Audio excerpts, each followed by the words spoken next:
ಹಿಂದೂಗಳು ತಮ್ಮ ಮಕ್ಕಳಿಗೆ ಮರುನಾಮಕರಣ ಮಾಡಿ ಮಂಗಳೂರಲ್ಲಿ ಪೇಜಾವರ ವಿಶ್ವಪ್ರಸನ್ನ ತೀರ್ಥ ಶ್ರೀಗಳ ಕರೆ ಮಕ್ಕಳಿಗೆ ಅರ್ಥವೇ ಇಲ್ಲದ ಹೆಸರನ್ನು ಇಡ್ತಾ ಇದ್ದೇವೆ. ಆ ಹೆಸರಿನಿಂದ ಮಗುವಿಗೆ ತನ್ನ ಹಿನ್ನೆಲೆ ಗೊತ್ತಾಗಲ್ಲ. ಪುರಾಣಗಳಲ್ಲಿನ ನಾಮಗಳನ್ನು ಮಕ್ಕಳಿಗೆ ಇಡಬೇಕು.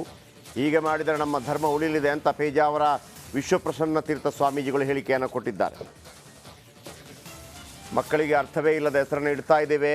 ಸೊ ಹಾಗಾಗಿ ಎಲ್ಲರೂ ಕೂಡ ಹೆಸರು ಬದಲಾವಣೆ ಮಾಡಬೇಕು. ಗಮನಿಸಿ, ಇವತ್ತು ನಾವು ನಮ್ಮ ಮಕ್ಕಳಿಗೆ ಏನು ಹೆಸರಿಡ್ತಾ ಇದ್ದೇವೆ?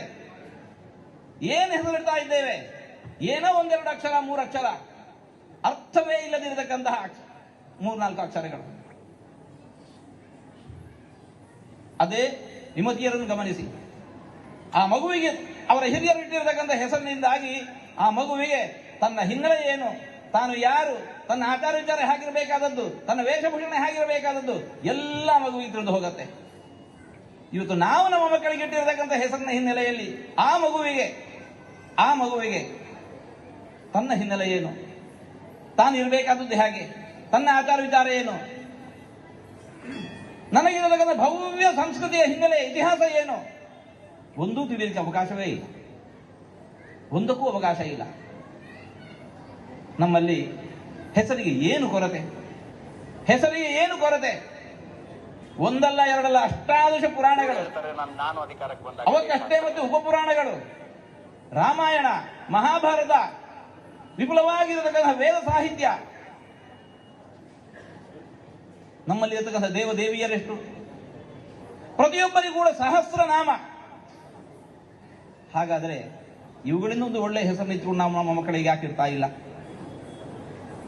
ಇಟ್ಟೇವು ಅಂತಂದ್ರೆ ಆ ಒಂದು ಹೆಸರಿನ ಬೇರು ಹಿಡ್ಕೊಂಡು ಹೋಯ್ತು ಅಂತಂದ್ರೆ ಎಷ್ಟೆಲ್ಲ ನಮ್ಮ ಸಂಸ್ಕೃತಿಯ ಪರಿಚಯದ ಮೂಲ ಆಗರವಾಗಿರತಕ್ಕಂತಹ ವಿಪುಲವಾದ ಸಾಹಿತ್ಯದ ಪರಿಚಯ ಆಗ್ಲಿಕ್ಕೆ ಸಾಧ್ಯ.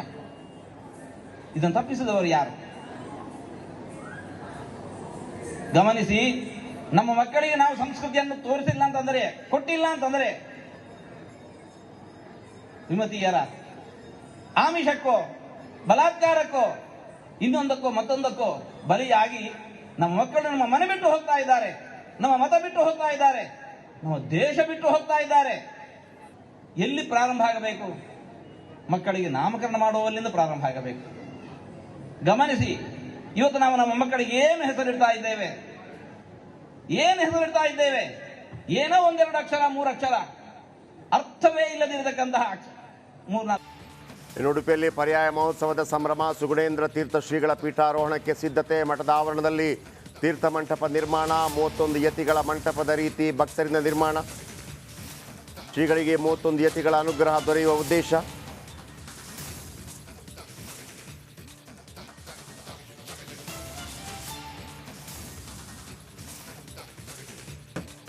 ಶ್ರೀಗಳಿಗೆ 31 ಯತಿಗಳ ಅನುಗ್ರಹ ದೊರೆಯುವ ಉದ್ದೇಶ. ಶ್ರೀಗಳಿಗೆ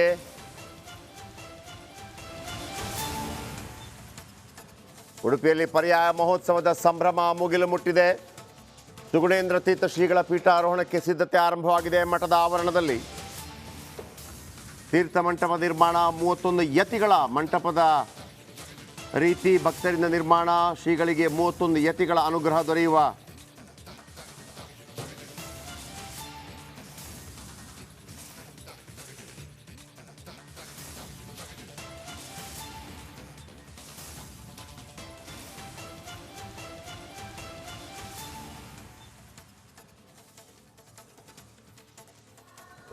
ಉಡುಪಿಯಲ್ಲಿ ಪರ್ಯಾಯ ಮಹೋತ್ಸವ ಸಂಭ್ರಮ ಯಾವ ರೀತಿ ಇದೆ ನೋಡಬಹುದು.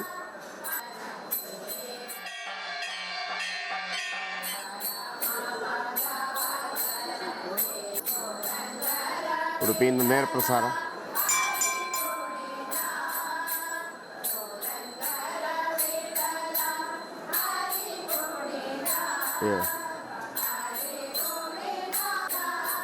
ನಮ್ಮ ಪ್ರತಿನಿಧಿ ಹರೀಶ್ ಅಲ್ಲಿಂದ ಒಂದು ಪ್ರತ್ಯಕ್ಷ ವರದಿ, ಬನ್ನಿ ನೋಡೋಣ. ರಾಮ ಮಂದಿರ ಉದ್ಘಾಟನೆಗೆ ಕ್ಷಣಗಣನೆ ಆರಂಭ ಆಗಿರುವಂಥದ್ದು. ಜನವರಿ 22ರಂದು ಅಯೋಧ್ಯೆಯಲ್ಲಿ ರಾಮ ಮಂದಿರ ಉದ್ಘಾಟನೆ ಆದರೆ ರಾಮನ ಮಂದಿರ ಉದ್ಘಾಟನೆಯ ಸಂಭ್ರಮ ಉಡುಪಿಯಲ್ಲಿ ಕೂಡ ಮನೆ ಮಾಡಿರುವಂಥದ್ದು. ಮನೆ ಮನೆಯಲ್ಲೂ ರಾಮ, ಮನಮನದಲ್ಲೂ ರಾಮ ಅನ್ನುವಂತೆ ಉಡುಪಿಯ ಕೊಡವೂರು ಆರ್ಡಿನಲ್ಲಿ ಸಾಕಷ್ಟು ರಾಮನ ಬೇರೆ ಬೇರೆ ಚಿತ್ರಗಳು, ರಾಮಾಯಣಕ್ಕೆ ಸಂಬಂಧಪಟ್ಟ ಬೇರೆ ಬೇರೆ ಚಿತ್ರಗಳು ಗೋಡೆಗಳಲ್ಲಿ ಮೂಡಿಬಂದಿರುವಂಥದ್ದು. ಕೊಡವೂರು ವಾರ್ಡಿನಲ್ಲಿ ಇದೊಂದು ಸ್ಪರ್ಧೆಯನ್ನು ಏರ್ಪಡಿಸಲಾಗಿದೆ. ಸುಮಾರು 69 ಕಲಾವಿದರು ಈ ಸ್ಪರ್ಧೆಯಲ್ಲಿ ಭಾಗಿಯಾಗಿರುವಂಥದ್ದು. ರಾಮಾಯಣಕ್ಕೆ ಸಂಬಂಧಪಟ್ಟ ಬೇರೆ ಬೇರೆ ಚಿತ್ರಗಳನ್ನು ಅಂಗಡಿ, ಮನೆ, ಹೀಗೆ ಬೇರೆ ಬೇರೆ ಕಾಂಪೌಂಡಿನ ಗೋಡೆಗಳಲ್ಲಿ ಕಲಾವಿದರು ಬಿಡಿಸ್ತಾ ಇರುವಂಥದ್ದು. ಇತಿಹಾಸವನ್ನು, ಆತನ ಬದುಕಿನ ಚರಿತ್ರೆಗಳನ್ನು ಜನರಿಗೆ ತಿಳಿಸಬೇಕು ಅನ್ನುವಂಥ ಉದ್ದೇಶಕ್ಕೆ ಈ ರಾಮಾಯಣದ ಚಿತ್ರಗಳನ್ನು, ಕಲಾಕೃತಿಗಳನ್ನು ಮೂಡಿಸಲಾಗ್ತಾ ಇದೆ. ಕ್ಯಾಮರಾ ಪರ್ಸನ್ ಅಂಕಿತ್ ಜೊತೆಗೆ ಹರೀಶ್ ಪಾಲೇಚರ್, ರಿಪಬ್ಲಿಕ್ ಕನ್ನಡ, ಉಡುಪಿ.